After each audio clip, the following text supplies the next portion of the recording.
L'offensive aérienne aurait commencé en Irak. C'est le secrétaire à la Défense, Donald Rumsfeld, qui l'affirme. Bagdad sous les bombes depuis plus d'une heure. Tirs aériens à Mossoul également dans le nord. Les B-52, les avions parmi les plus gros du monde, sont arrivés dans le ciel irakien avec des tonnes de bombes. Ils avaient quitté la Grande-Bretagne à la mi-journée. En Irak, première victoire avec la prise du port d'Unqsar dans le sud. Le drapeau américain flotte désormais sur la ville. Quelques résistances, mais aussi des redditions. Dans cette région où les puits de pétrole entre 7 et 30, selon les sources, seraient en feu, tout faire pour sécuriser ces puits. L'armée britannique et américaine se dirige vers Bassora, objectif majeur de ces 24 heures à venir. Madame, Monsieur, bonsoir. Il était près de 18h30 lorsque l'information est tombée. L'offensive majeure aurait commencé. Des bombardements nourris sur Bagdad. Des dizaines de missiles auraient déjà touché un des palais de Saddam Hussein au troisième jour de l'offensive. Après des tirs très ciblés, le centre de la ville est touché par de fortes explosions d'après des témoins. D'autres raids aériens sont en cours dans le nord, nous y reviendrons. Désormais, la guerre en Irak est entrée dans une phase dure selon les informations que l'on nous communique. Florence Boukia. Sur Bagdad, la nuit vient de tomber et avec elle les premiers bombardements intensifs. Ces images sont filmées par la télévision d'Abu Dhabi. Les bombes, les missiles explosent les uns après les autres, tous sur le même quartier, le centre de la capitale irakienne.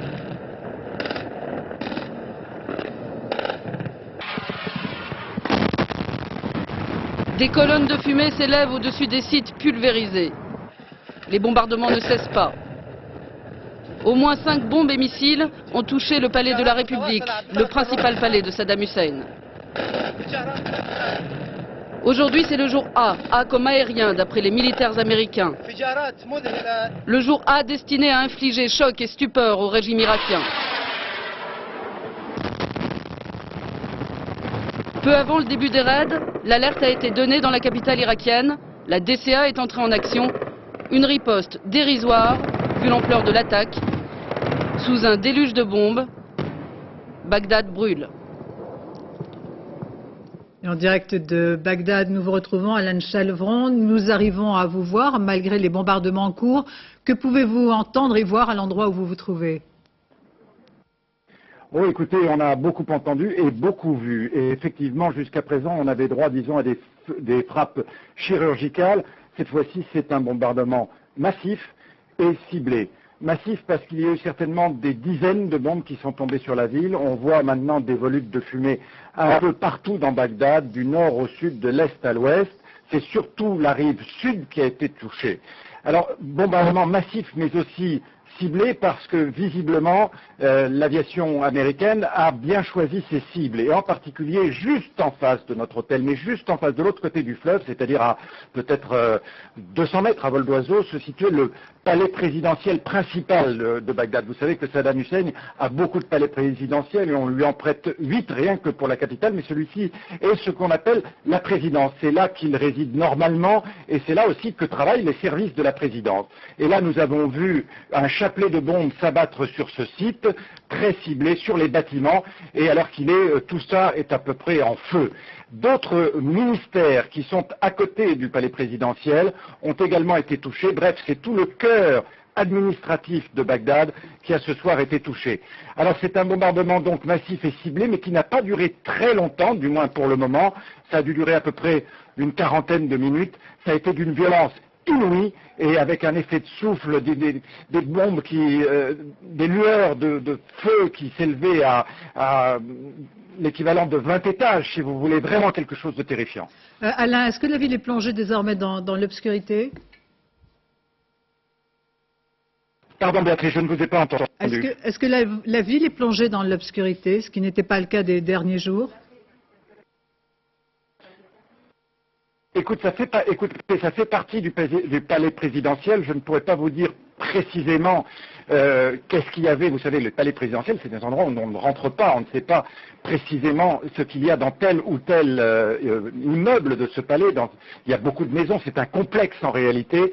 Donc on ne peut pas naturellement savoir si Saddam Hussein y était. Non, j'ai l'impression, Alain Chalvron, que vous ne m'entendez pas parfaitement. Ma question était de savoir si la ville était dans l'obscurité actuellement. Est-ce que vous m'entendez ? Non, la ville n'est pas dans l'obscurité. La ville a été sillonnée par des ambulances juste après les frappes, donc elle n'est pas dans l'obscurité, elle n'est pas non plus sous couvre-feu. Vous savez, il y a ce sentiment étrange, un peu surréaliste ici, qu'on a à Bagdad, d'être à la fois dans une ville qui vit par moments l'apocalypse, et à d'autres moments qui retrouvent une vie tout à fait normale. Et là, je dirais que paradoxalement, après ces bombardements qui ont duré, donc je vous dis, une quarantaine de minutes, mais qui ont cessé maintenant depuis une demi-heure, eh bien, il y a de nouveau des voitures qui circulent, et effectivement, l'éclairage public n'a pas été supprimé dans la ville. Peut-être une dernière question avant peut-être de vous retrouver dans le cours de ce journal. En dehors des tirs de la DCA, avez-vous une idée de quel type d'appareils et de bombes ont touché la capitale et ses environs? Pardon, encore une fois, Béatrice, je vous ai très très mal entendu. Non, je voulais juste savoir, mais peut-être qu'on reprendra cette liaison plus tard, si vous aviez une idée des types d'appareils et de bombes qui ont touché la capitale. Oui, bien sûr. Vous me demandez si des bombes ont touché la capitale? Non. Écoutez, on reprendra quand on aura une meilleure liaison, et je peux imaginer la difficulté d'être en liaison avec vous à Bagdad sous les bombes, même si l'alerte est terminée. Nous vous retrouvons, Alain Chalbron, un peu plus tard dans ce journal. Je vous le disais en titre, les bombardiers B-52, l'un des plus gros avions de guerre dans le monde, ont donc quitté leur base britannique à la mi-journée pour atteindre l'Irak il y a près d'une heure. Ces appareils se sont illustrés lors de la guerre du Vietnam, puis dans la première guerre du Golfe, dans leur flanc des dizaines de tonnes de bombes. Nicolas Châteauneuf. Des bombardiers B-52 qui décollent ce matin de la base de Fairford dans l'ouest de l'Angleterre. Coïncidence ou non, 8 heures plus tard, Bagdad est sous les bombes. Entre les deux, une distance de 4400 km. Une broutille pour le B-52 qui pourrait couvrir lui jusqu'à 14 000 km sans ravitaillement. Le B-52, avec ses 50 années de service, est le vétéran de l'aviation américaine. Un monstre de 218 tonnes en pleine charge, propulsé par 8 réacteurs. Conçu en pleine guerre froide comme le moyen de transport de l'arme nucléaire, ce bombardier va être ensuite massivement utilisé par les stratèges du Pentagone lors de la guerre du Vietnam. À bord, 30 tonnes de bombes larguées à 10 000 mètres d'altitude. Depuis, le B-52 a été profondément modifié et amélioré.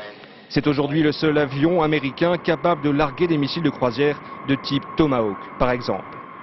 Lors de la première guerre du Golfe, il avait largué près de la moitié des bombes américaines et laminé l'armée irakienne. En Afghanistan, le B-52 avait également servi pour détruire certaines positions défensives des talibans. Aujourd'hui, l'armée irakienne, américaine, utilise encore une centaine d'appareils de ce type. Elle prévoit de le faire encore pour les 40 prochaines années. Au Qatar, Laurent Boussier, vous qui êtes au QG des forces américaines à Doha, le début de la campagne massive des bombardements aériens aurait commencé. En avez-vous confirmation? Oui, confirmation, pas officiellement, Béatrice, mais vous savez, choquer et terrifier les civils et les militaires irakiens par des bombardements si massifs qu'ils renoncent à toute idée de résistance, c'était l'évolution prévue et annoncée de la stratégie militaire mise en œuvre par les Américains lors de cette offensive. Alors ici au quartier général des forces américaines, on ne confirme pas officiellement le début de cette offensive, de cette violente offensive. On préfère laisser ça aux politiques à Washington, mais on rappelle quand même que le général Tommy Frank avait en quelque sorte une fenêtre d'opportunité de 48 heures après l'ultimatum donné par George Bush à Saddam Hussein. Cet ultimatum finissait cette nuit, cette fenêtre d'opportunité finissait cette nuit, donc l'offensive a commencé. Mais on rappelle aussi ici que malgré l'intensité des bombardements qui ont lieu actuellement sur l'Irak, l'armée américaine n'utilise qu'une petite fraction de son potentiel offensif. En tout cas, Laurent Boussier, c'est Donald Rumsfeld lui-même qui confirmait que l'attaque majeure aurait bien commencé. Tout à fait. Les militaires américains préfèrent laisser dans ces cas-là la parole aux hommes politiques.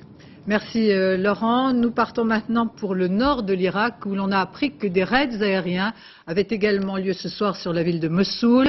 Vous vous trouvez à quelques dizaines de kilomètres de la ville. Quelles sont vos informations, Jérôme Benny? Oui, effectivement, Béatrice, nous sommes donc dans la partie de l'Irak contrôlée par les Kurdes, à l'extrême sud de cette partie. Vous savez qu'elle est au nord du pays. Et nous avons entendu depuis une heure à peu près des déflagrations lointaines. En fait, elles viennent d'une soixantaine de kilomètres de la ville de Mossoul, très vraisemblablement, bien sûr. et il y a un peu plus loin la ville de Kirkouk. Ce sont deux villes qui sont limitrophes du Kurdistan irakien et qui sont la cible en ce moment de bombardements massifs. Nous avons pu voir aussi, juste avant de prendre l'antenne, des tirs de DCA et on entend même les sentinelles qui sont à peu près 500 mètres d'ici, les avant-postes irakiens. Il y a beaucoup de nervosité maintenant, bien sûr, dans ces avant-postes, car depuis que les bombardements massifs ont commencé, eh bien, ça crée dans ces lignes, c'est une ligne pour l'instant de démarcation, mais qui pourrait devenir éventuellement une ligne de front, ça crée en tout cas beaucoup de nervosité. Aujourd'hui, sur cette ligne, entre les deux parties de l'Irak, il y a eu des tirs de mortier des forces irakiennes vers les troupes kurdes. Il n'y a pas eu de blessés, mais disons que c'est beaucoup plus de nervosité sur cette ligne de séparation entre les deux parties de l'Irak. Et on imagine que si ces bombardements américains se rapprochent des premières lignes, ça pourrait déstabiliser cette ligne, alors que pour l'instant, le front nord, les troupes américaines, qui devaient être 60 000, n'est pas installé, vous le savez, à cause des réticences du gouvernement turc. Mais pour l'instant, effectivement, l'intensification des bombardements ici crée un peu d'inquiétude dans les populations. Merci Jérôme Beunier. Venons-en à ce qui peut être la première victoire américaine sur le sol irakien, avec la prise du port d'Unqsar dans le sud du pays, une ville sur laquelle flotte, et c'est l'image que l'on retiendra, le drapeau américain depuis la mi-journée, une ville qui ne s'est pas rendue aussi facilement ou rapidement qu'il était annoncé. Olivier Galzi. Objectif numéro 1, les champs pétrolifères. Ces soldats britanniques vont sécuriser les installations de la péninsule de Fao, à la frontière avec le Koweït. C'est la première étape vers la route de Bassora. La zone a été prise dès l'aube, sans difficulté. Comme en témoignent peut-être ces fumées au loin, quelques puits auraient été incendiés par l'armée irakienne. Mais ils seraient peu nombreux, 7 seulement sur plusieurs centaines, affirme le commandement britannique. C'est vraiment un bon début. On a bien progressé à l'intérieur de l'Irak. Et d'après les dernières nouvelles du quartier général, la ville de Qasr a été prise et le vieux port devrait bientôt l'être aussi. Qasr, ce port que l'on voit ici au loin ouvre rien de moins que l'accès à l'Irak par la mer. Un enjeu stratégique attaqué ce matin par les Marines. Pour l'heure, nous ne disposons pas d'images de cette bataille, mais au dire des Américains eux-mêmes, la résistance fut sérieuse, plus sérieuse que prévu. Seul un appui de l'artillerie britannique leur a permis de poursuivre leur progression. Finalement, le 15e corps expéditionnaire des Marines hissera la bannière étoilée sur un bâtiment du nouveau port, drapeau qui sera en revanche très vite enlevé. Peut-être le Pentagone leur aura-t-il rappelé le nom de code de leur mission, non pas occuper mais bien libérer l'Irak. Alain Dubas, vous êtes à 2 km d'Unqsar, au poste frontière irakien. Des informations contradictoires ont affirmé que cette ville était sous contrôle dès la mi-journée des forces américaines et britanniques. Information démentie un peu plus tard. Quelle est la situation à l'heure actuelle ? Écoutez, à l'heure actuelle, la situation est toujours très tendue. Nous entendons ici, d'où nous sommes placés, de nombreux tirs d'artillerie. Nous voyons en ce moment même des fusées éclairantes et de nombreux avions nous survolent. Alors effectivement, nous sommes à peu près 5 km d'Unqasr, donc difficile effectivement de savoir ce qui se passe à l'intérieur de la ville. Alors vous avez eu l'occasion de parler avec les soldats britanniques. La résistance a été, semble-t-il, plus vive.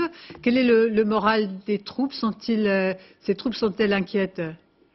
Écoutez, effectivement, les troupes sont inquiètes. Nous avons eu tout à l'heure une alerte au gaz chimique, donc tout le monde s'est précipité pour mettre ces gaz. Donc on sent bien que tout peut arriver ici dans cette situation. Donc effectivement, la situation est très tendue au niveau des troupes. Dernière question de votre poste d'observation. Vous voyez d'importants mouvements de troupes à l'heure actuelle ? Tout à fait, il y a de très très nombreuses troupes et des blindés tout autour de nous, sur le bord de la route. Et il y a aussi de nombreux survols d'avions en continu, même en permanence, on pourrait dire. Merci Alain Dubas. Je vous propose à présent de suivre le film de cette journée, l'avancée spectaculaire de chars qui traversent le désert irakien, la reddition des premiers soldats et les premières victimes. Le point, Jérôme Soulard. C'est l'image du jour dans le désert irakien. Des blindés américains et britanniques progressant à 50 km/h sans problème sur le territoire de Saddam. Seule rencontre ce matin, ces carcasses datant de la première guerre du Golfe. Cet après-midi, près de Bassora, la colonne de chars de la coalition était pourtant ralentie par des tirs de l'armée irakienne. Mais la résistance des hommes de Saddam est pour l'instant très faible. Toute la journée, les redditions de militaires se sont multipliées. De sources britanniques, des centaines d'Irakiens auraient été faits prisonniers. Dans le désert, la propagande américaine diffuse en boucle sur les ondes des interviews de déserteurs réalisées par la télévision d'Abu Dhabi. Leur but, démoraliser les troupes irakiennes. Le peuple irakien tout entier rêve de s'enfuir d'Irak. Après toutes les souffrances qu'on nous a fait subir, tous les Irakiens n'ont plus qu'un seul espoir, s'enfuir, comme moi. Pourquoi défendre un pays où nous n'avons aucun droit? Nous ne connaissons que l'oppression dans ce pays. Tous nos droits sont bafoués. Pourquoi défendre ceux qui nous font subir cela?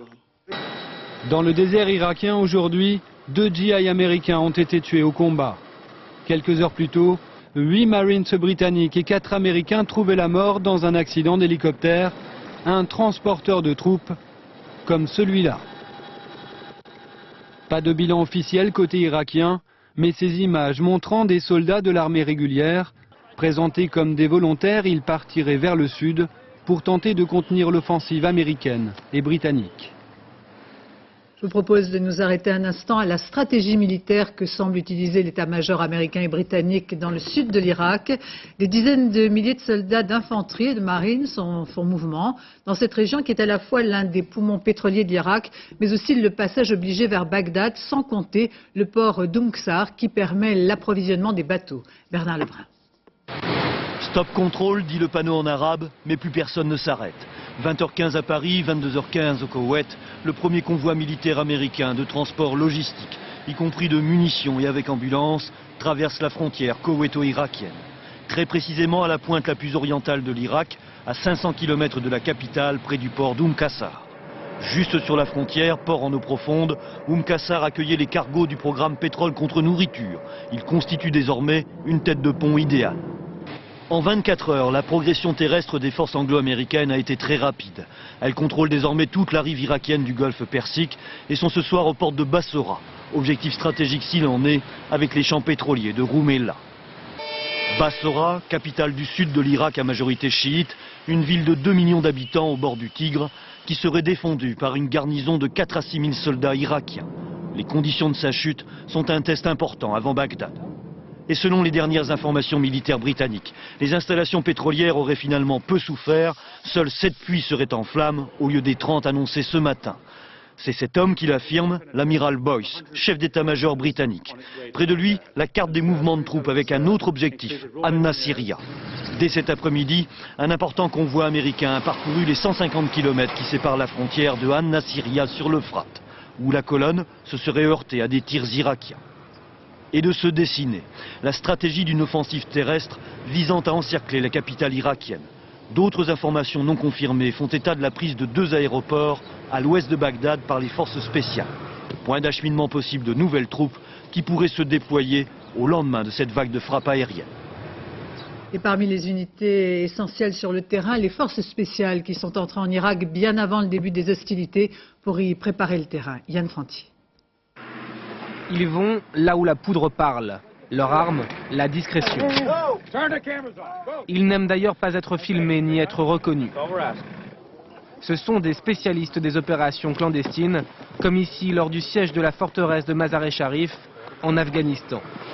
Retranchés derrière ces murs, des centaines de combattants talibans. Plusieurs dizaines de ces soldats d'élite seraient en Irak depuis déjà plusieurs semaines. C'est un mec qui cache son visage. La bagnole, c'est un Américain. C'est un Américain. C'est deux Américains. Ils ont infiltré le pays en passant par la Turquie cachée derrière les vitres fumées de ses puissants 4x4. D'autres ont certainement été parachutés.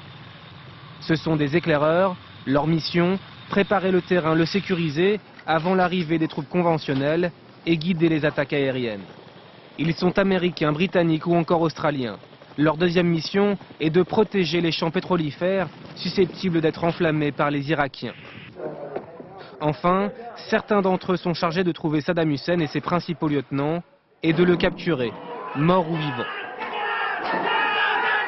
Saddam Hussein avait affirmé qu'il ne mettrait pas le feu au puits de pétrole irakien, ne voulant pas toucher à la richesse de son pays. Selon différentes sources, une trentaine de puits seraient actuellement en feu. Ce chiffre a été considérablement revu à la baisse en fin de journée. Toujours est-il que cette immense fumée noire qui couvre le ciel du Koweït montre bien l'ampleur du désastre. Un désastre qui est écologique et économique. On se souviendra de l'embrasement des puits de pétrole lors de la première guerre du Golfe, dont il fut si difficile de venir à bout. Romuald Bonin. Au milieu de la nuit, des incendies, disséminés à plusieurs kilomètres de distance les uns des autres, illuminent le désert irakien. Des colonnes de feu, d'énormes flammes éclairent le ciel d'un orange vif. Des foyers repérés même par les satellites. En tout, 7 puits de pétrole, et non 30, comme l'avaient indiqué les Américains, sont en feu. Tous situés près de Roumaïlia, au sud-ouest de Bassora, tout près du Koweït, sabotés, selon le ministre britannique de la Défense, par l'armée irakienne. Le but de nos premières opérations, c'est de faire en sorte que d'autres destructions soient impossibles, avant de procéder à l'extinction de ces incendies au plus vite. Des dommages qui pour l'instant restent cependant très limités. Rien à voir avec ce que le Koweït avait subi en février 91, lorsque les Irakiens avaient fait exploser plus de 700 puits. À l'époque, 60 millions de barils étaient partis en fumée. Pour parer un tel désastre, depuis plusieurs mois, l'activité dans les champs de pétrole irakiens, la deuxième réserve mondiale de brut, était particulièrement surveillée par les satellites. Car en cas d'incendie, ces puits, beaucoup plus puissants que ceux du Koweït, sont particulièrement difficiles à éteindre. Le débit en surface est très fort. Et là, c'est assez difficile à procéder. Il faut généralement, dans bien des cas, faire des puits de déviation. C'est-à-dire des puits qu'on démarre à 200 mètres, 300 mètres du puits, et on vient intercepter en quelque sorte le puits en feu, et on injecte de la boue. Et cette boue va tuer le puits qui est en feu. Une mission que l'armée devrait préparer avant l'arrivée de spécialistes prévus, pas avant quelques semaines. La guerre a donc bel et bien commencé. On l'a vu, l'avancée des chars et les mouvements de troupes qui s'accélèrent. Et on retrouve cette même intense activité sur une des bases américaines au Koweït, d'où s'envolent les bombardiers pour Oumsar et Bassora. Ce sont de véritables rotations aériennes qui sont organisées depuis la nuit dernière, comme le montre ce reportage à l'intérieur même de la base d'Agnès Varamian et Christophe Or. Retour de mission. Toutes les 4-5 minutes, un F-16 ou un F-18 rentre à sa base. Ces avions appartiennent à la force intégrée des Marines. Bombardiers et troupes au sol travaillent ensemble. Sur le tarmac, on vient d'apprendre qu'un accident d'hélicoptère a fait 4 morts ce matin. Je suis vraiment très triste. Je pense avant tout aux familles. C'est très dur. Depuis que le premier avion a décollé hier soir, la nuit s'est illuminée au-dessus de la base. Les premiers pilotes engagés sont revenus sains et saufs. En fait, tout ce que je peux dire sur les forces terrestres, c'est qu'ils ont eu beaucoup de travail. Ils ont essuyé des tirs de Scud et surtout d'artillerie. Nous, on tâche avant tout de les préserver. Un décollage, un objectif. Tous identifiés comme des cibles militaires, nous dit-on ici. Comme on s'y attendait, les cibles étaient celles que l'on avait identifiées. Ce sont surtout des tanks. Des missiles anti-chars, des bombes à fragmentation, les artificiers manipulent des centaines de kilos de ces munitions air-sol. Ça, ce sont des bombes basiques 83. La plupart d'entre elles sont guidées et elles sont très simples d'utilisation. Et sur l'une de ces bombes anti-chars, ce message: je veux que mon père rentre, alors prends celle-ci. Toute la journée, les Marines ont sollicité leur aviation pour progresser. Les escadrons de pilotes sont organisés de façon à pouvoir voler jour et nuit. Les bombardements s'installent donc dans la durée. Mais pour l'instant, le commandement ne veut pas nous dire combien ils font de victimes irakiennes. Amiral Langsad, bonsoir. Bonsoir. Vous êtes ancien chef d'état-major de l'armée française. Évidemment, beaucoup de questions à vous poser. La première, on dit aux États-Unis que l'attaque majeure, l'offensive aérienne a commencé. C'est vrai qu'il y a des bombardements, on l'a vu, ciblés certes.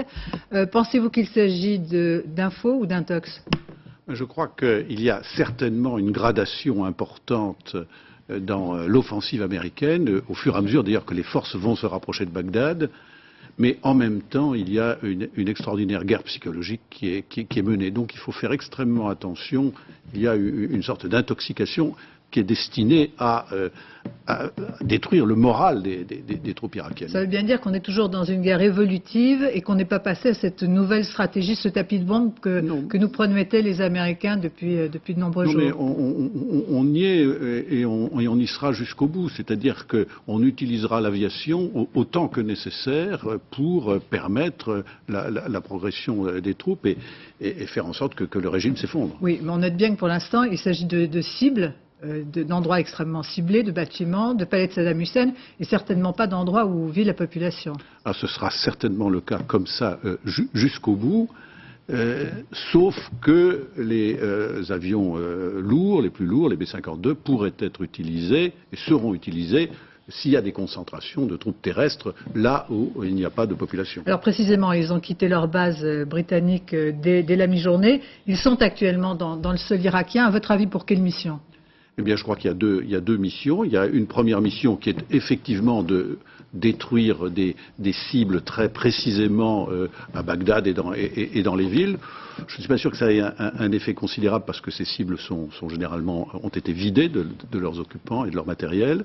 Et d'autre part, de s'en prendre aux concentrations de troupes de la garde républicaine qui sont l'obstacle majeur pour la chute de Bagdad. Et donc qui sont autour de Bagdad. Autour de Bagdad. Oui. Alors je vais vous lire cette dépêche que je découvre avec vous. Donald Rumsfeld dit ne pas être certain que Saddam Hussein contrôle toujours l'Irak. Un commentaire. C'est la guerre psychologique, ça. Et ça, depuis le début, c'est la guerre de Rumsfeld. Rumsfeld mélange à la fois la puissance militaire et l'action psychologique de manière sans doute un peu excessive. Alors peut-être un mot malgré tout de cette prise au sud du pays, de ce port d'Oumsa, qui a été semble-t-il moins aisé que prévu. Ça veut dire qu'il y a de la résistance et qu'il y aura de la résistance ? Je crois que les Américains rencontrent plusieurs difficultés. Ils rencontrent une résistance plus forte qu'ils ne l'ont prévu. Ils ont le problème des Turcs et il va leur manquer des troupes à la fin de l'opération. Et puis, il peut y avoir aussi des difficultés météorologiques parce qu'on annonce de nouvelles tempêtes de sable pour le début de la semaine prochaine. Donc les Américains ont aujourd'hui, ils espéraient un effondrement, notamment dans la partie sud, la population chiite. En fait, on va voir à Bassora, mais on ne l'a pas vu à Qasr. Bassora qui est, selon les Britanniques, l'objectif majeur de ces 24 heures à venir. Pour la colonne, la colonne anglo-américaine qui s'occupe du sud. Oui. Merci Amiral. Repartons tout de suite pour Bagdad, où la population s'attend désormais chaque soir à de nouveaux bombardements. Une ville qui, la journée, reste pourtant paisible. Jusqu'à présent, il est vrai que les dégâts plutôt ciblés n'inquiètent pas outre mesure. Des dégâts que les journalistes ont bien du mal à filmer. Le travail des équipes télévisées est complètement encadré. Et ce soir d'ailleurs, la chaîne CNN a reçu l'ordre de quitter le pays. Reportage de nos envoyés spéciaux Maryse Burgot, Jean-François Renaud. Lorsque nous avons filmé les bombardements d'hier soir à partir de notre chambre d'hôtel, nous savions déjà qu'il serait très difficile d'accéder à ce site situé tout près d'un palais présidentiel.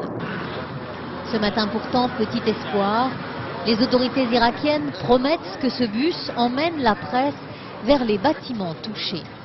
Espoir vite déçu, nous voilà finalement dans la centrale électrique d'Al-Dora, l'un des 5 sites sur lesquels vivent les boucliers humains. Hier soir et avant-hier soir, ces pacifistes radicaux ont réalisé ce qu'était la guerre. Il y avait tout le ciel qui avait des petites lumières, il y avait des explosions. Mais ici, il n'y a rien qui a été touché, on est toujours là, puis on a... Après c'était bien calme, on a bien pu dormir, ça nous a fait du bien. Et je suis heureux de faire ce que je suis en train de faire aujourd'hui pour protéger la population irakienne et leur montrer ma solidarité. Et voilà, pour l'instant je suis là et j'ai pas l'intention de partir. Retour dans le car. Les rues de Bagdad sont relativement désertes. Les militaires saluent plutôt amicalement le convoi de journalistes. Retour à l'hôtel, où les boucliers humains se retrouvent pendant la journée et se détendent après leur nuit d'angoisse sur les sites. Dernières emplettes pour tenir le coup, ces pacifistes doivent être rentrés avant 20 h, ordre du régime. J'ai eu peur, mais ce qu'il y avait, c'était... Mon cœur était serré parce que je pensais à ceux qui étaient sous la bombe. Et à chaque bombe, je disais, oh là là, combien de morts? Oh là là, qu'est-ce qu'on a détruit? Qu'est-ce qu'on a cassé? Il y aurait encore aujourd'hui une centaine de boucliers humains à Bagdad. Certains boucliers humains ont choisi de quitter Bagdad parce qu'ils avaient le sentiment d'être manipulés par le régime. Les autres, ceux qui sont restés, ne veulent pas se poser cette question. Ils dormiront donc ce soir sur l'un des 5 sites choisis par les autorités irakiennes. À Bagdad, où nous vous retrouvons en direct, Alain Chalvron, l'alerte, je crois, a été levée. Que savez-vous de cette attaque aérienne sur le palais ou l'un des palais de Saddam Hussein ? Écoutez, le palais présidentiel, disons le complexe présidentiel, c'est donc essentiellement les bureaux de la présidence, même si Saddam Hussein, il y a également une résidence. C'est un complexe de plusieurs bâtiments assez grands le long du Tibre, et le cœur de ce palais présidentiel est une espèce de bâtiment pyramidal, une pyramide tronquée, qui est complètement en feu depuis maintenant 1 heure, 1 heure et demie, depuis les premiers bombardements. C'est un des premiers immeubles qui a été touché. Il est en feu, et vraisemblablement, s'il y avait des personnes dedans, je pense qu'il y a toutes les chances qu'il y ait des victimes. La bombe est tombée, vous entendez peut-être derrière moi, il y a de nouveaux tirs de BCA là, oui, donc peut-être ça va reprendre. Oui, donc la bombe est tombée, je dirais, au milieu du bâtiment, ce qui laisse penser que c'est une bombe aérienne et non pas un missile Tomahawk. Et si c'est une bombe aérienne, je pense, mais peut-être l'amiral pourra vous le confirmer, que c'était des bombes lancées par des avions furtifs, car nous n'avons rien entendu et il n'y a pas eu d'alerte. Merci Alain Chalvron. On entend en effet des tirs de DCA, donc mettez-vous à l'abri, on vous retrouvera un peu plus tard dans le journal. À Bagdad, où la situation était presque normale, en ce vendredi qui est férié, ici ou là, les petites épiceries de quartier ont ouvert leurs portes et les familles, en cette journée de répit, en profitent pour s'approvisionner. Dans les mosquées, les prêches sont de plus en plus guerriers. Reportage Martine Laroche-Joubert, Yves Junca. Première grande prière à Bagdad depuis le début de la guerre. Les mosquées ne sont plus seulement des lieux de recueillement, mais des tribunes politiques. De nombreux fidèles ont endossé leur uniforme du parti Baas. L'imam, dans un prêche plus enflammé que d'habitude, leur ordonne de ne pas se laisser prendre dans les pièges de la guerre psychologique américaine. N'écoutez pas leurs radios impies, elles mentent. Un aveuglement, semble-t-il, partagé. Bush doit savoir que nous sommes les fils de ceux qui ont fait la révolution contre les Anglais en 1920. Les Irakiens sont des vainqueurs. L'islam appelle à la paix. Mais aujourd'hui, une de nos mains tient le Coran, l'autre l'épée. Nous vaincrons car notre cause est juste. Nous n'exportons pas la guerre, mais la paix. Mais leur foi n'est pas un bouclier contre les bombardements. Il est 17h30. Mohamed dégage l'entrée de sa maison, un rempart de réserve. Il entasse des pommes de terre, de la semoule, de l'eau, comme si ce conflit allait durer longtemps. Il vit ici avec toute sa famille, 10 personnes en tout. Leila est son unique enfant. Il nous dit qu'il a peur pour elle, pas pour lui. Sa mère a 58 ans et n'espère plus qu'en Dieu. Elle a déjà perdu son mari, fait prisonnier pendant la guerre contre l'Iran. Il est mort là-bas. Dans son jardin, Mohamed nous montre le puits qu'il a creusé. L'eau courante risque d'être coupée. Leila et sa grand-mère prennent l'air une dernière fois avant la nuit. C'est l'heure de se calfeutrer, une protection bien illusoire. Mohamed, comme tous les Bagdadis, s'attend maintenant au pire. Les frappes risquent encore d'être plus violentes. Chacun redoute ici la nuit qui arrive.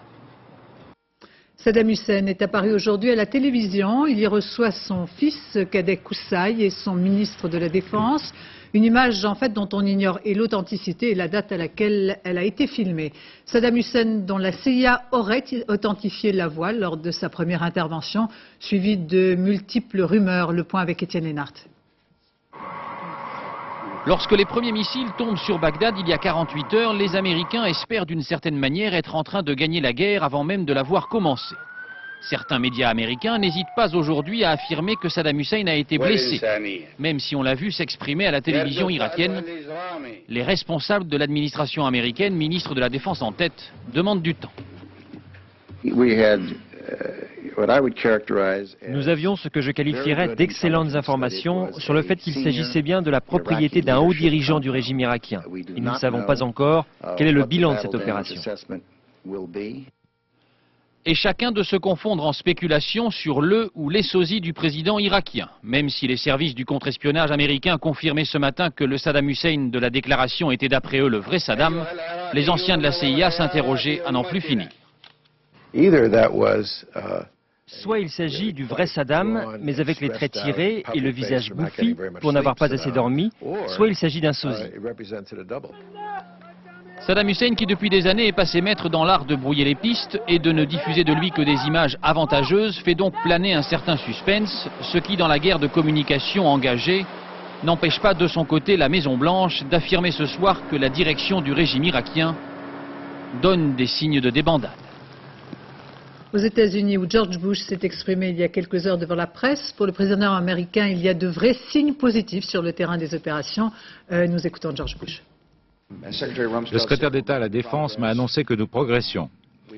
Nous continuerons notre tâche jusqu'à ce que nous atteignions nos objectifs, qui sont d'éliminer les armes de destruction massive en Irak et de libérer le peuple irakien de sorte qu'il puisse vivre dans une société porteuse d'espoir, démocratique et en paix avec leurs voisins. Nous sommes extrêmement fiers du comportement et de la bravoure de nos jeunes soldats qui sont prêts au sacrifice pour quelque chose de plus grand qu'eux-mêmes. À Washington, nous retrouvons Étienne Lénart. Évidemment, beaucoup de questions ce soir avec cette nouvelle phase qualifiée, une phase militaire d'offensive majeure par le Pentagone. Quels sont les commentaires que vous avez pu recueillir ? La conférence de presse du ministre de la Défense, Béatrice, vient de se terminer. Il a donné beaucoup d'informations qui sont évidemment à prendre avec beaucoup de précautions, puisque la seule source que nous ayons est évidemment celle du ministère de la Défense américain. M. Rumsfeld a confirmé que l'opération aérienne était entamée, que des cibles militaires irakiennes par centaines allaient être visées dans les 24 heures qui viennent, et que les armées américaines et britanniques avaient progressé de 160 km à l'intérieur du territoire irakien à partir du Koweït.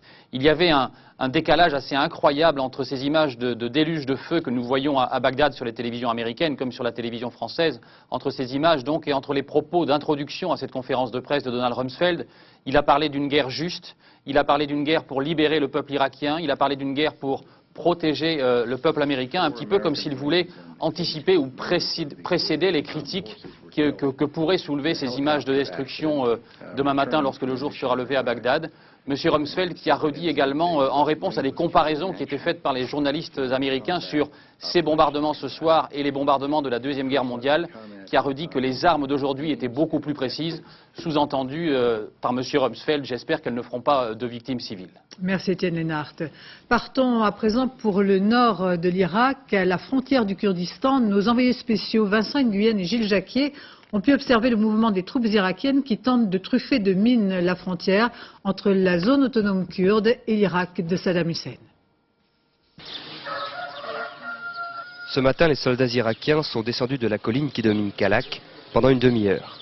Ils semblent poser des mines dans les champs et sur la route, juste avant le pont qui reliait jusqu'à présent l'Irak de Saddam à celui des Kurdes. Vont-ils le faire sauter? Du haut de leur fortin, les peshmergas de l'armée kurde s'interrogent et observent. Nous sommes avec eux quand tout à coup...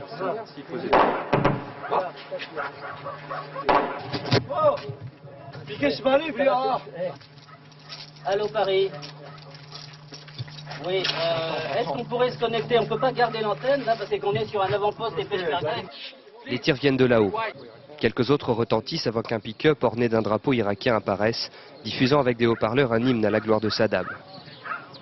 Il paraît qu'un officier passe en revue ses troupes. Les coups de feu ne seraient que des essais. La journée passe sans incident sur Kalak, pendant qu'au loin les soldats irakiens s'affairent encore. Cette fois c'est sûr, ils minent une route. On les voit distinctement creuser des trous. En fin d'après-midi, des coups de feu retentissent à nouveau. C'est inhabituel. Mais les peshmergas en charge de la sécurité du village ne sont pas plus inquiets que ça. Non, on ne riposte pas. Ils ne tirent pas sur les gens, seulement en l'air, juste pour faire peur. Mieux vaut tout de même garder l'œil ouvert. D'ailleurs, ils vont tirer, venez par là. Inch'Allah, on va se battre, dit un autre. Il saisit son lance-roquette mais ne s'en servira pas. Les Irakiens ne tireront pas, jusqu'à cette nuit en tout cas. En effet, chaque nuit on se demande si les soldats de Saddam, si proches, vont attaquer Kalak. En tout cas, ils se préparent à la guerre et semblent de plus en plus nerveux, d'autant qu'à 50 km d'ici, ce soir, Mossoul est en train d'être bombardé. Jusqu'à présent, nous avons essentiellement évoqué la situation au sud de l'Irak et à Bagdad. Il serait bon d'essayer de cerner la stratégie militaire menée au nord du pays avec les champs pétroliers de Kirkouk qui sont les plus importants d'Irak. Olivier Karoff. Plus encore que Bagdad, la ville de Saddam Hussein, c'est Tikrit, une cible très importante pour l'offensive dans le nord de l'Irak. Tikrit, c'est le berceau du pouvoir. Saddam Hussein est né tout près de cette ville. Il y a grandi, c'est là qu'il a constitué son clan, un clan qui lui promettait, il y a moins d'une semaine encore, une fidélité totale jusqu'à la mort. En occupant Tikrit, les Américains savent qu'ils pourraient gagner une manche décisive auprès du peuple irakien. Pour les Irakiens, c'était le lieu de la terreur. Il faut savoir que c'est une ville où un Irakien ordinaire ne pouvait pas y rentrer, où le système c'est spécifique, même bancaire, éducatif, d'alimentation, commercial. Au nord, les autres enjeux sont économiques, les champs pétrolifères de Mossoul et Kirkouk. Ces deux zones produisent à elles seules plus de la moitié du pétrole irakien. Le matériel est souvent vieux de 30 ans, mais il est bien suffisant pour extraire un pétrole de la meilleure qualité à de faibles profondeurs. Les Américains ont intérêt à aller vite pour occuper les zones pétrolières, d'abord parce que c'est ce pétrole qui va financer les efforts de reconstruction et aussi certainement une bonne partie des dépenses de la guerre. Sous cette terre, les réserves sont considérables. C'est à Kirkouk que l'aventure pétrolière de l'Irak a commencé il y a 80 ans. Près du puits numéro 1, la flamme éternelle. Le pétrole affleure le sol. Pendant des siècles, cela fut considéré comme une malédiction.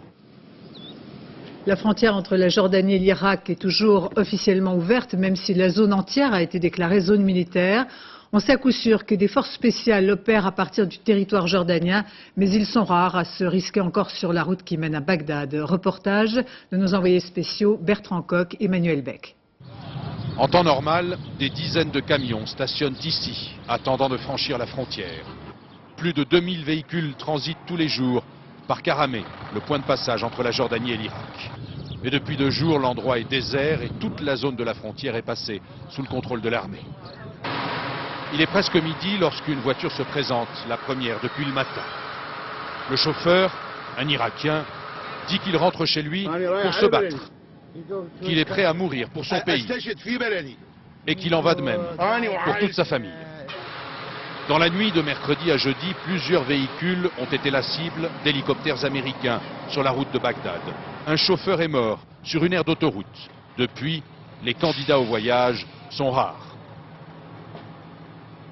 Celui-ci a pourtant décidé d'aller charger son camion-citerne dans une raffinerie à 150 km avant Bagdad.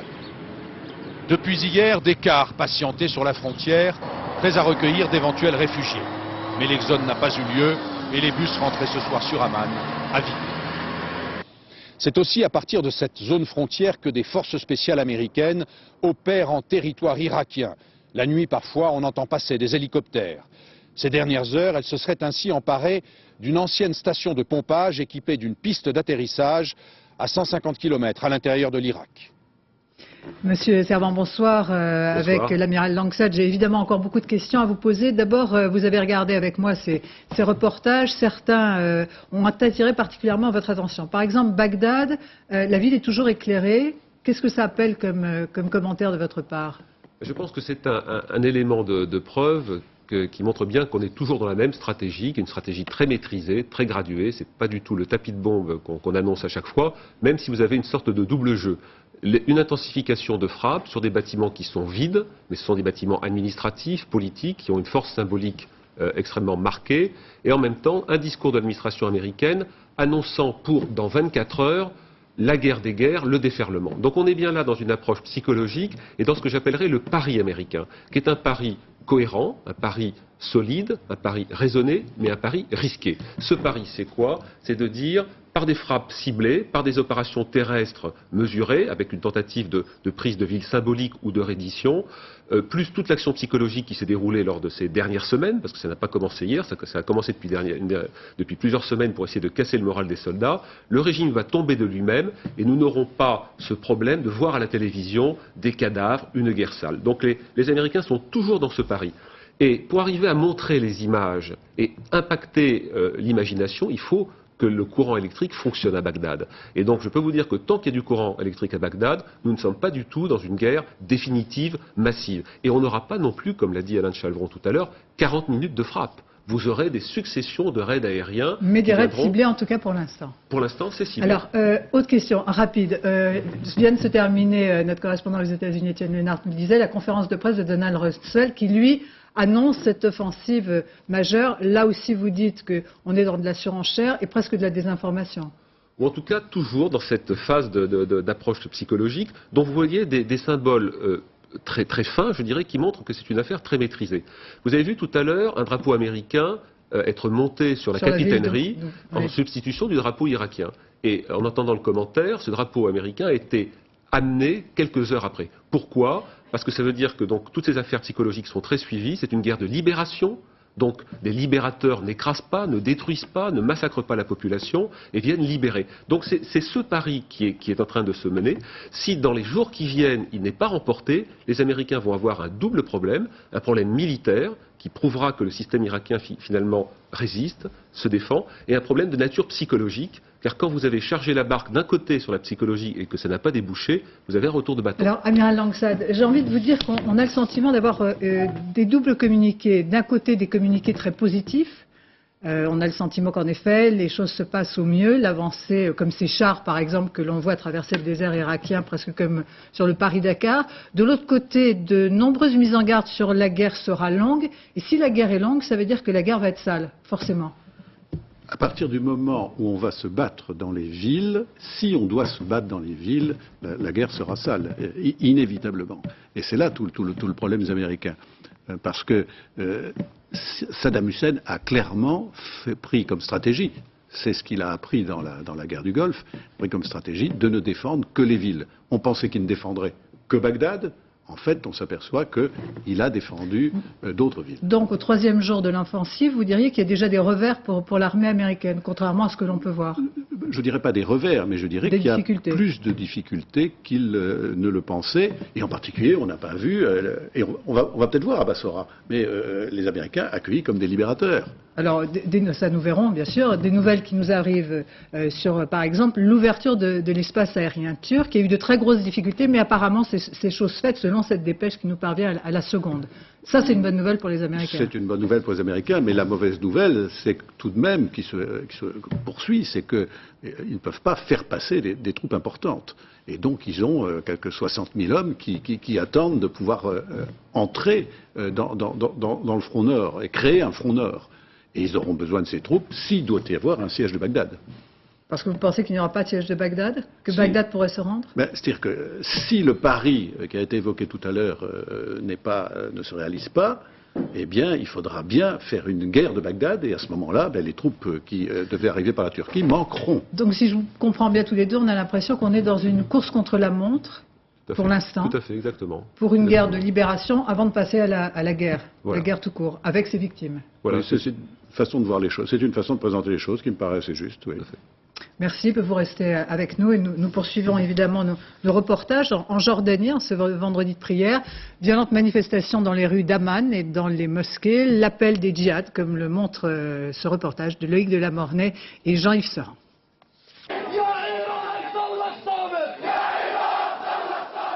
Sacrifice pour l'Irak, scande ce prédicateur.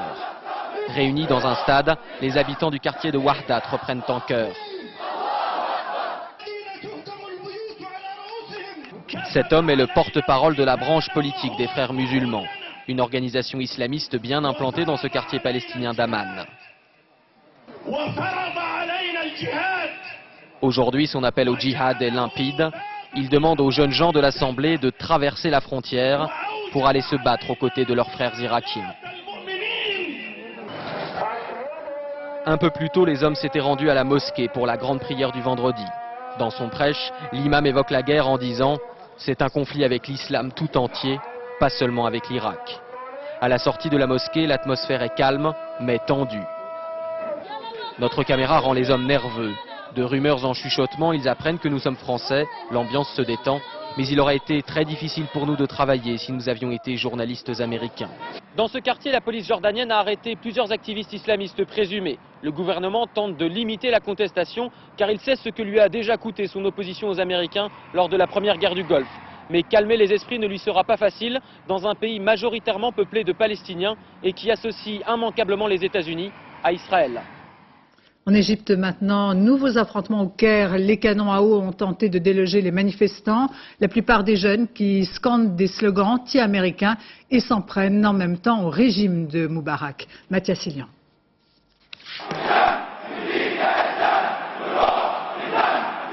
Avec notre esprit et notre sang, nous nous sacrifierons pour l'Irak, crie la foule. Ces croyants du Caire viennent d'assister à la grande prière du vendredi. L'imam de la mosquée Al-Azhar les a appelés à la guerre sainte pour soutenir le peuple irakien. À la sortie, des forces anti-émeutes les attendent, des projectiles fusent, les canons à eau entrent en action. Une douche froide qui ne semble pas calmer l'ardeur des fidèles, à l'intérieur comme à l'extérieur de la mosquée. En tout, 35 manifestants et 10 policiers auraient été blessés, 80 personnes interpellées. Dans le centre du Caire, cet après-midi, une autre manifestation anti-guerre a dégénéré. Allié arabe des États-Unis, l'Égypte d'Hosni Moubarak a de plus en plus de mal à calmer le mécontentement de sa rue. Pour tenter d'éteindre le feu, les manifestations y sont désormais autorisées. Le gouvernement les interdisait jusqu'alors. Ailleurs dans le monde, des manifestations qui se poursuivent en Asie, dans le Pacifique, mais aussi à Athènes ou encore en Cisjordanie, avec d'immenses rassemblements, comme vous le voyez sur ces images. Des rassemblements anti-américains et bien sûr anti-guerre. À Londres maintenant, le gouvernement se félicite des premières avancées décisives de leurs troupes. Tony Blair qui pleure les premières victimes. À Londres, Jeff Imbert. On recouvre la statue de Winston Churchill pour la protéger, comme tous les monuments érigés devant le Parlement britannique au cœur de Londres. Là où demain, les mouvements pacifistes l'ont promis, ils seront des milliers à se rassembler et à faire entendre leur colère. Ce matin, c'est avec une mauvaise nouvelle que les Anglais se sont réveillés. Un accident d'hélicoptère au nord du Koweït, 8 Marines britanniques parmi les 12 soldats tués, un choc en Angleterre.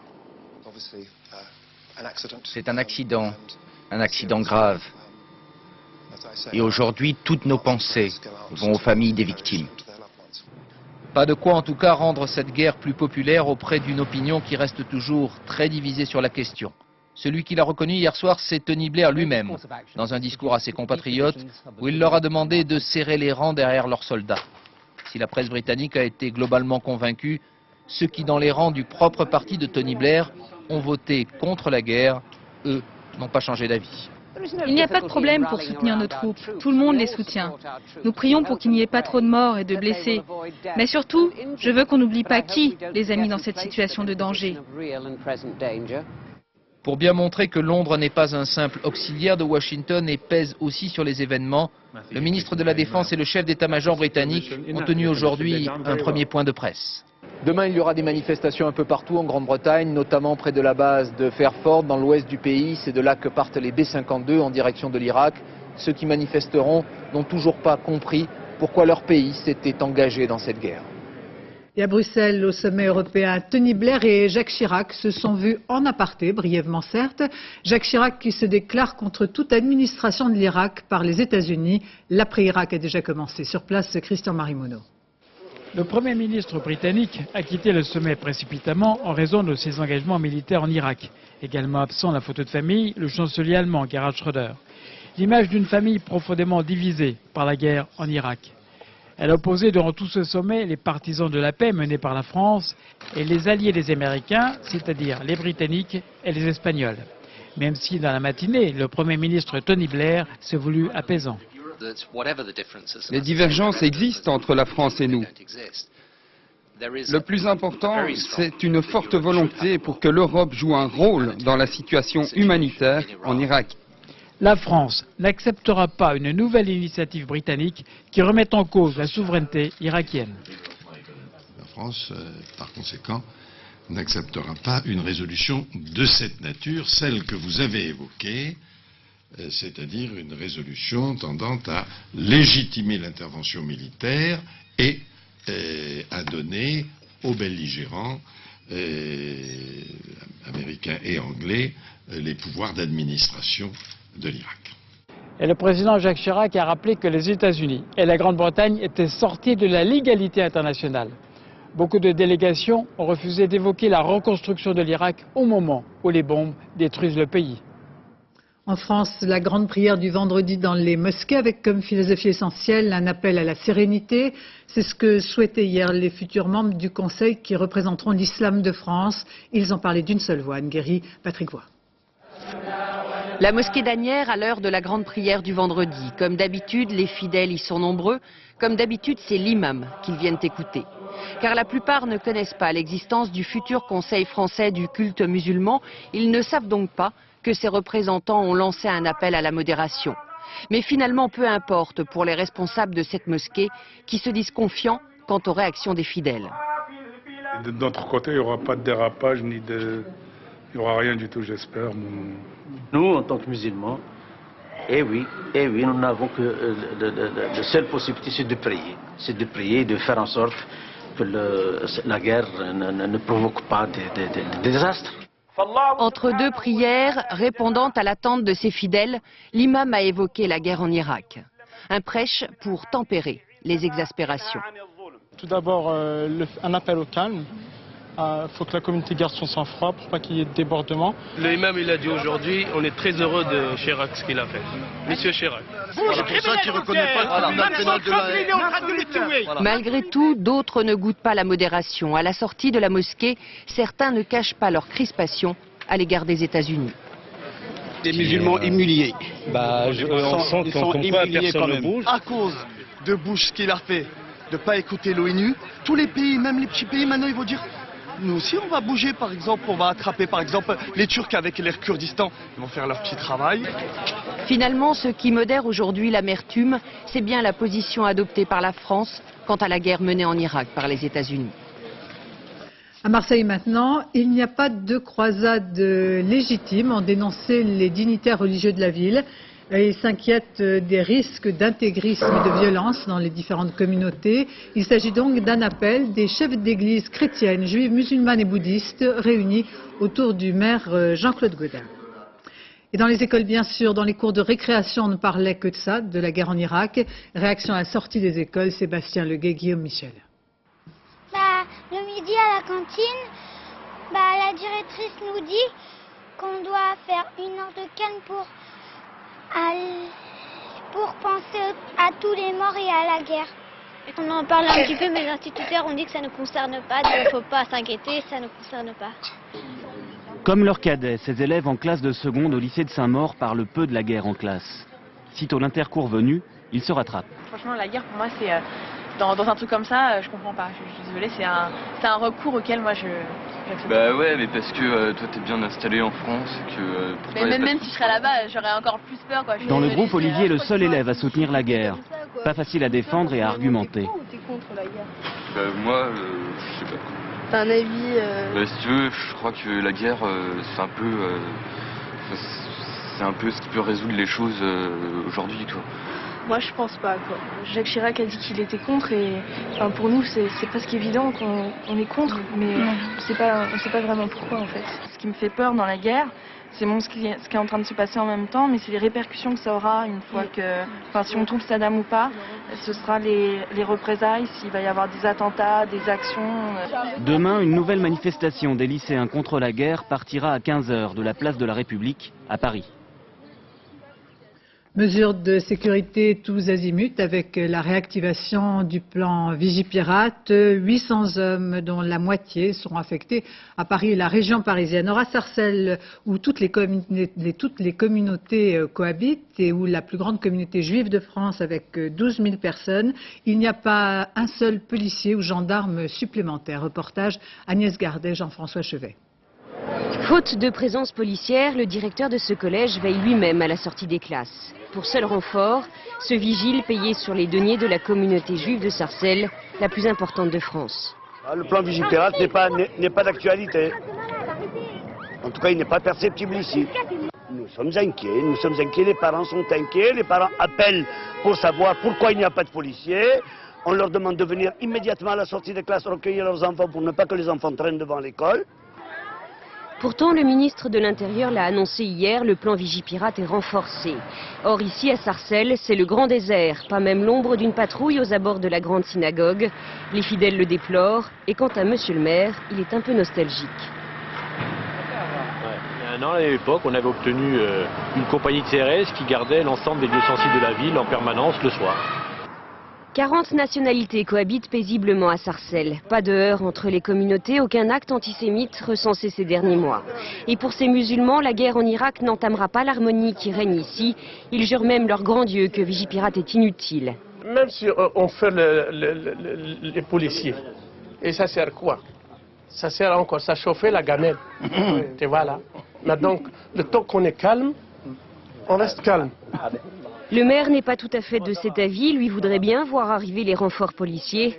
Depuis notre passage en tout cas, le préfet du Val d'Oise lui a promis de bonnes nouvelles d'ici lundi. Il y a du soleil. Le renforcement Vigipirate a donc été annoncé hier par le gouvernement. En même temps, Nicolas Sarkozy révélait la découverte il y a 3 jours dans une consigne de la gare de Lyon de flacons de ricine qui, mélangés à d'autres produits, se révèlent être un très dangereux poison. Fort heureusement, ces doses de ricine ne sont pas mortelles. François Baudenay, Madi Diawara. Dans cette consigne se trouvaient les flacons contenant de la ricine.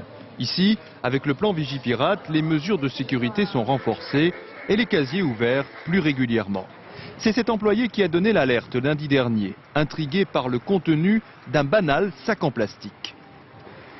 La première chose qui était visible, c'était la bouteille. Mais quand j'ai vu qu'elle était enrobée de gaz et fermée par du plâtre, déjà, bon, ça m'a un peu surpris. Dans un autre petit sac rouge en toile, il y avait donc ces fameux flacons. Je les ai sortis, je les ai regardés. Et puis, lorsque je suis arrivé à, je ne sais plus si c'est un colorant ou un détergent, enfin un produit, je sais, qui en physique permet de faire des mélanges peut-être explosifs, on va dire comme ça. Quand j'ai vu l'étiquette X4 Pakistan, je me suis dit ça peut être dangereux. Et c'est donc ce qui m'a amené à prendre la décision de faire appel à la police. Des flacons aussitôt envoyés à ce laboratoire militaire. Les premières analyses révèlent alors des traces de ricine, mais aussi de l'éthanol et de l'acétone. 3 produits qui, mélangés en plus grande quantité, auraient pu constituer un poison très violent. On peut penser qu'il y a des liens, sans en être certain, avec la mouvance Al-Qaïda et les équipes qui ont été arrêtées à Romainville et à la Courneuve.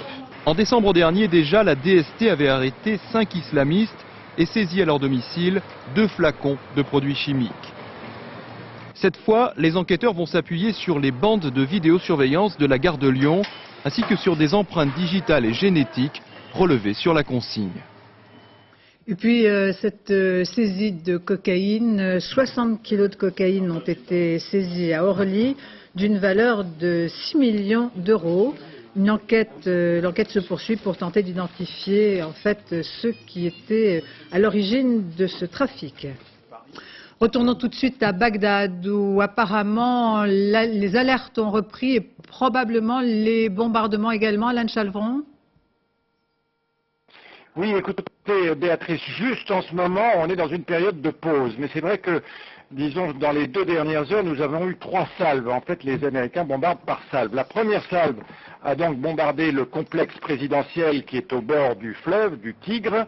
La deuxième salve a bombardé des cibles à l'est et au sud de Bagdad. À l'est, d'après une bonne source, pourrait être le commandement de l'aviation. Celle qui est au sud donne une telle fumée, de telles flammes que l'on peut raisonnablement penser qu'il s'agit de dépôts de munitions. Et enfin, il y a 5 minutes environ, 5-6 minutes, on a eu droit à une salve de missiles Tomahawk qui ont traversé la ville dans un bruit assourdissant et absolument terrifiant. Merci Alain Chalvron et faites attention à vous bien évidemment. Je voudrais qu'on revienne à présent sur les images qu'il faut retenir de cette journée à la 3e nuit d'offensive. Michael Darman. Un déluge de feu. Il était 21h à Bagdad, 19h à Paris. Images filmées par la télévision d'Abu Dhabi. Les bombes, les missiles s'abattent les uns après les autres, tous sur le même quartier, le centre de la capitale irakienne. Ça recommence encore une fois, a crié le journaliste de la télévision.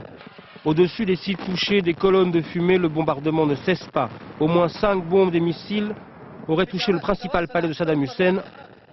On le voit ici en flammes. Pour les militaires américains, c'était aujourd'hui le jour A, comme aérien, la journée de bombardement destinée à choquer les populations. Elle a commencé sur Bassora au sud, avant de s'attaquer à Bagdad. Les 2 villes du nord, Mossoul et Kirkouk, sont ensuite la cible des frappes aériennes. Comme les Américains l'avaient annoncé, cette fois l'offensive terrestre accompagne les frappes. En début de journée, des blindés américains et britanniques fonçaient dans le désert, dans le territoire irakien. Ce n'est qu'à proximité de Bassora que les colonnes ont été ralenties par quelques tirs de l'armée irakienne. En chemin, les Américains font quelques prisonniers. On en ignore le nombre exact.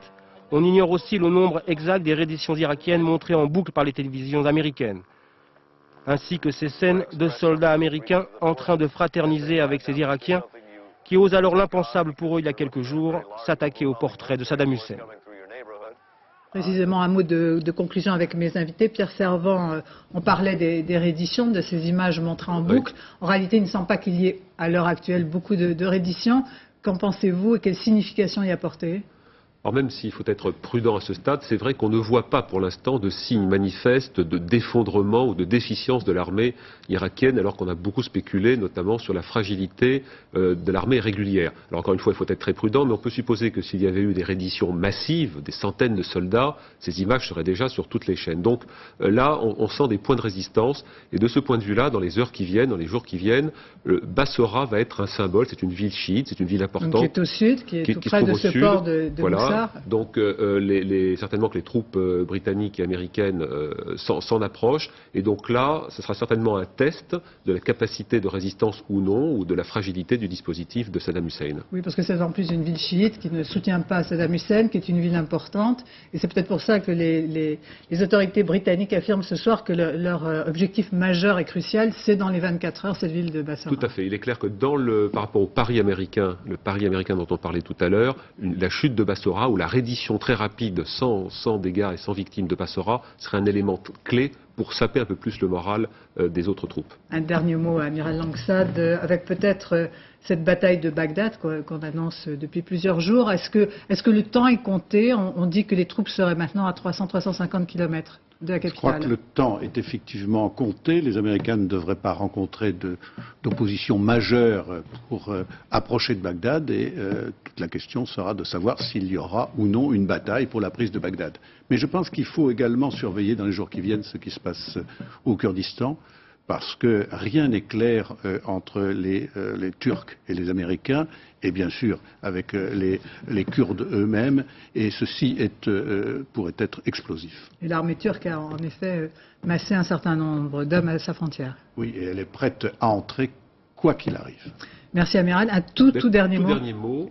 Des informations disent qu'au Kurdistan, les Peshmerga ont tourné leurs armes de façon à les disposer également côté turc. Ils ont un système donc vis-à-vis de l'Irak, mais également ils auraient retourné une partie de leurs armements en prévision d'une entrée de l'armée turque. Nous verrons ça dans nos prochaines éditions et dans les prochains jours. Merci à vous d'avoir répondu à nos questions en direct.